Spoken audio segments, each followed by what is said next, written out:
Good evening friends. Click ERP के इस version में आज हम लोग जानेंगे कि किस तरह से क्लिक ईआरपी के अकाउंटिंग सॉफ्टवेयर में ब्रेकेज और एक्सपायरी आइटम को हम लोग मेंटेन करते हैं। यानी जो हमारे शॉप का अनयूज प्रोडक्ट हो चुका है, एक्सपायर हो गया या किसी कारण में ब्रेकेज हो गया है, जिसको हम लोग कस्टमर को सेल नहीं कर सकते हैं, उसको किस तरह से हम रिटर्न कर सकते हैं और एक्सपायरी और ब्रेकेज के माध्यम से उसको हटा सकते हैं।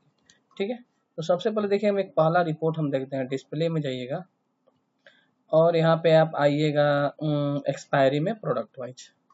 ठीक है, जैसे सॉफ्टवेयर में क्या आता है कि जनरली मेडिकल का अगर कोई दुकान है तो उसमें 90 डेज 30 डेज का सेट होता है, तो वो हम सेट कर देंगे तो सॉफ्टवेयर क्या हमारा अपने आप वो पकड़ लेगा। जैसे 90 डेज का है देखिए, तो आज से 90 दिन के बाद का जितनी जो ही प्रोडक्ट एक्सपायर है नेक्स्ट करिएगा तो सॉफ्टवेयर हमारा ला देगा।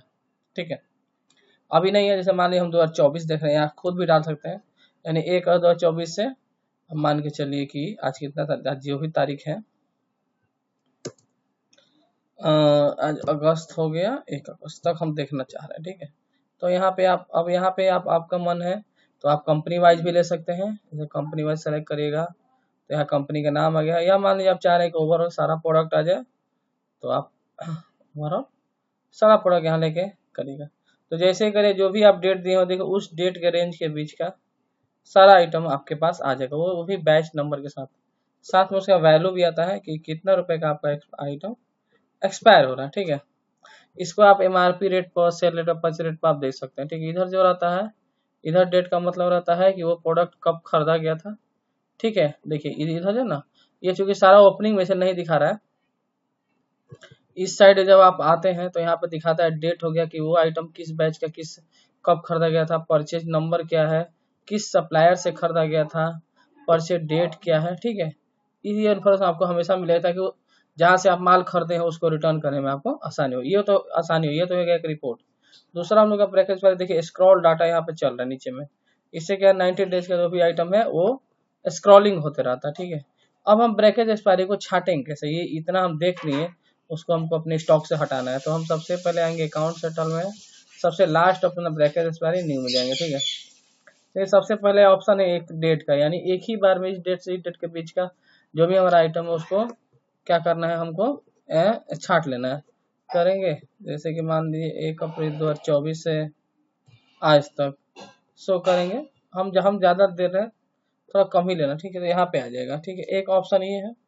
दूसरा है किस वैल्यू पे आप छाटना चाह रहे हैं, यहाँ पे आप वैल्यू सेलेक्ट करें। तीसरा है कंपनी वाइज, यानी इस कंपनी का इस डेट से इस डेट के बीच का शो करिएगा तो वो आ जाएगा। ठीक है, फिर से बंद करके हम एक बार खोलते हैं। अब क्या करते हैं कि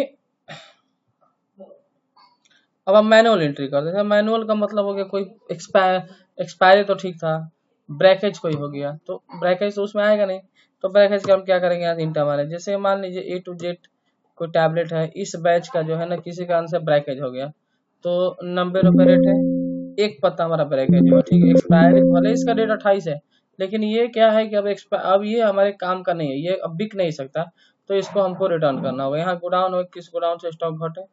ठीक है,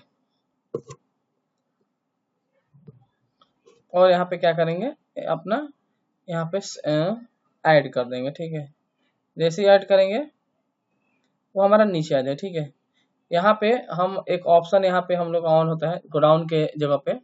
अगर मान के चलिए कि ये आइटम ब्रेकेज है तो BRK लिखा हुआ रहता है। ठीक है, कि ब्रेकेज है, जैसे मान के चलिए ये लिए, अब हमारा ये आइटम ब्रेकेज है। ठीक है, तो यहाँ पे ऑप्शन है BRK लिख दिए तो ये ब्रैकेट में हमारा शिफ्ट हो जाएगा। हमारे कोई आइटम मैनुअल आप छाट रहे हैं, एक्सपायर हो गया है, तो अपना EXP सेलेक्ट करिए या लिखिए, वो एक्सपायर हो जाएगा। और देखिए अब जैसे हम इसे सेव करेंगे ये आइटम हमारे स्टॉक से घट जाएगा। और इसका क्या हो सकता है, इसका प्रिंट मिल जाए, इसका आपको प्रिंट भी मिल जाएगा। तो इस तरह से क्या है, हम ब्रैकेज एक्सपायरी का मैनेजमेंट अपने सॉफ्टवेयर में बहुत ही आसानी से कर सकते हैं। और किस तरह का प्रॉब्लम है तो आप हमारे अगर यूजर हैं तो आप हमारे प्रोवाइडर से इसके बारे में जान सकते हैं। Thank you.